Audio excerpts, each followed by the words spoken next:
2008 সালে বিএনপি জামাত জোটের নির্বাচনে অংশগ্রহণ করা সঠিক ছিল কি ছিল না, এটা বাংলাদেশের রাজনীতির ইতিহাসে সবচেয়ে আলোচিত প্রশ্নগুলোর একটি। এখনও এ নিয়ে নানা আলোচনা, নানা মত রাজনীতির অন্দরমহলে। বিএনপির কোনো কোনো নেতা কিংবা ঢাকার কোনো কোনো রাজনৈতিক ভাষ্যকার এই সিদ্ধান্তের জন্য এককভাবে জামাতকে, বিশেষত তখনকার জামাতের সেক্রেটারি জেনারেল আলী আহসান মোহাম্মদ মুজাহিদকে দায়ী করে থাকেন।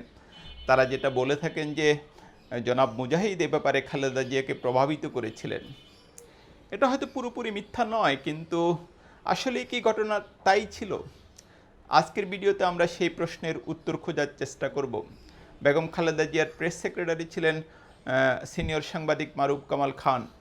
আমি যে এটা আগে একটা ভিডিওতে আলোচনা করেছি, সম্প্রতি তার একটি বই প্রকাশিত হয়েছে রাজনীতির সদরে অন্দরে। সে বইতেও এই ঘটনার একটা বিস্তারিত বিবরণ আছে, কোন প্রেক্ষাপটে কেন বিএনপি নির্বাচনে অংশ নেওয়ার সিদ্ধান্ত নিয়েছিল। মারুফ কামাল খান লিখছেন যে সেটা আসলে তো সময়টা আমরা স্মরণ করতে পারি যে সরকারের সঙ্গে বিএনপির তখন এক ধরনের সমঝোতা হয়। বিএনপি নেতাকর্মীরা মুক্তি পান, তারেক রহমান, আরাফাত রহমান কোকো এবং বেগম খালেদা জিয়াও মুক্তি পান। তো আমরা যেটা দেখতে পাই যে সেই সময়ে বেগম খালেদা জিয়ার অনেকগুলি দাবি তখনকার সরকার মেনে নিয়েছিল, কিন্তু তারপরও তখনকার বিএনপির মহাসচিব খন্দকার দেলোয়ার হোসেন মত দিয়েছিলেন যে বিএনপির নির্বাচনে অংশগ্রহণ করা উচিত হবে না। তিনি যেটা বলেছিলেন যে এ নির্বাচনে অংশগ্রহণটা হবে বিএনপির জন্য খুবই খারাপ এবং যে রেজাল্ট আসবে সেটা বিএনপির জন্য লজ্জাজনক হবে।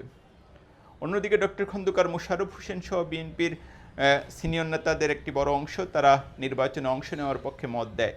তারা যেটা বলে যে নির্বাচনে যদি অংশ না নেওয়া হয় তাহলে মার্শাল ল আসবে এবং বিএনপি নেতাকর্মীদের আবার কারাগারে যেতে হবে, এত বড় ধকল বিএনপি সামলাতে পারবে না।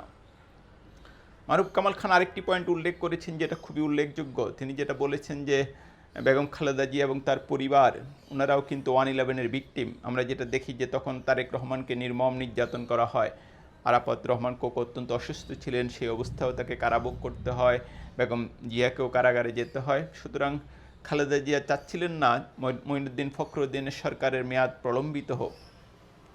ওই সময় আমির হোসেন আমু আওয়ামী লীগের সংস্কারপন্থীদের একটা প্রস্তাবও বেগম জিয়ার কাছে নিয়ে এসেছিলেন, কিন্তু তিনি বলেছিলেন যে 2 বছরের জন্য মার্শাল ল দেওয়া হোক আর বেগম খালেদা জিয়ার যথাযথ মর্যাদা নিশ্চিত করা হবে, অন্যদিকে শেখ হাসিনাকে রাজনীতি থেকে বিতাড়ন বা বিতাড়িত করা হবে এবং তারপর একটি অবাধ সুষ্ঠু নির্বাচন অনুষ্ঠিত হবে। বেগম খালেদা জিয়া সেই প্রস্তাবে সায় দেননি। আমরা যেটা দেখি যে বিএনপি নির্বাচনে অংশ নেয় এবং মারুফ কামাল খান এটা উল্লেখ করেছেন যে জামাতের নির্বাচনে অংশ নিতে যে জামাতের যে নাসরবান্দা মনোভাব সেটাও খালেদা জিয়াকে প্রভাবিত করেছিল। আমরা যেটা দেখছি যে এখানে আসলে অনেকগুলি ফ্যাক্টর কাজ করেছিল। আলী আহসান মাহমুদ মুজাহিদ কিংবা জামাতের প্রভাবেই খালেদা জিয়া নির্বাচনে চলে গিয়েছিলেন, এটা সঠিক তথ্য নয় ইতিহাসের। জামাতের প্রয়াত নেতা মোহাম্মদ কামারুজ্জামান, তার একটা বই আছে ফাঁসির সেল থেকে দেখা বাংলাদেশ, মানবতা বিরোধী অপরাধের মামলায় তার মৃত্যুদণ্ড কার্যকর হয়েছিল, আমরা যেটা জানি আওয়ামী লীগের শাসনামলে। তিনি তার সে বইতেও এই ঘটনাটার বিস্তারিত বিবরণ লিখেছেন। তবে তিনি যেটা স্বীকার করে নিয়েছেন যে নির্বাচনে অংশ নিতে জামাতের যে জোর দেওয়া সেটা সঠিক সিদ্ধান্ত ছিল না। এবং আরেকটা কথা উল্লেখ করেছেন, এটা অবশ্যই এখানে প্রাসঙ্গিক হয়তো খুব একটা না, ফরিদপুরে যে মুজাহিদ সাহেবকে যে প্রার্থী দেওয়া হলো চৌধুরী কামাল ইবনে ইউসুফকে বাদ দিয়ে অনেক চাপাচাপি করে, এটা তিনি সঠিক সিদ্ধান্ত মনে করেন নাই, এটা ভুল হয়েছে যেটা বলেছেন।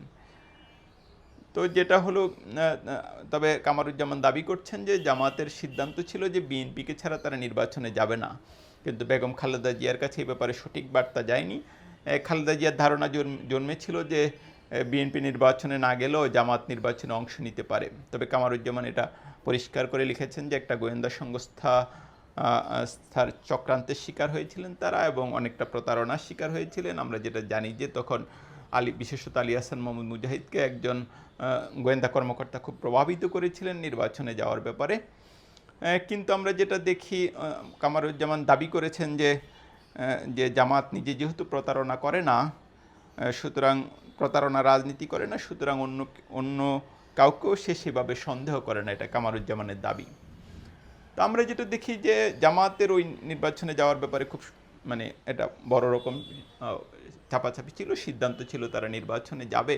এটা যে তাদের সঠিক সিদ্ধান্ত ছিল না, তাদের নেতাদের জীবন দিয়েও কিন্তু সেটার একটা প্রমাণ হয়, যেটা আমরা দেখি যে পরবর্তীতে ট্রাইব্যুনালে বিচার হয় এবং তাদের শীর্ষ নেতাদের মৃত্যুদণ্ড কার্যকর হয়। কিন্তু বিএনপি জামাতের ওই, যেটা আমি আগেই বলেছি যে বিএনপি শুধু জামাত দ্বারা প্রভাবিত কিংবা বিশেষত শুধু মুজাহিদ দ্বারা প্রভাবিত হয়ে নির্বাচনে অংশ নিয়েছে, সে বক্তব্যটা সঠিক নয়। আর বিএনপি সে নির্বাচনে না গেলে কি হতো সেটা তো আসলে ইতিহাস ওইভাবে ব্যাখ্যা করা যায় না যে না গেলে কি হতো। ইতিহাসে যা ঘটে তা তো ঘটেই, সংগঠিত ঘটনার বিশ্লেষণই কেবল করা যায়।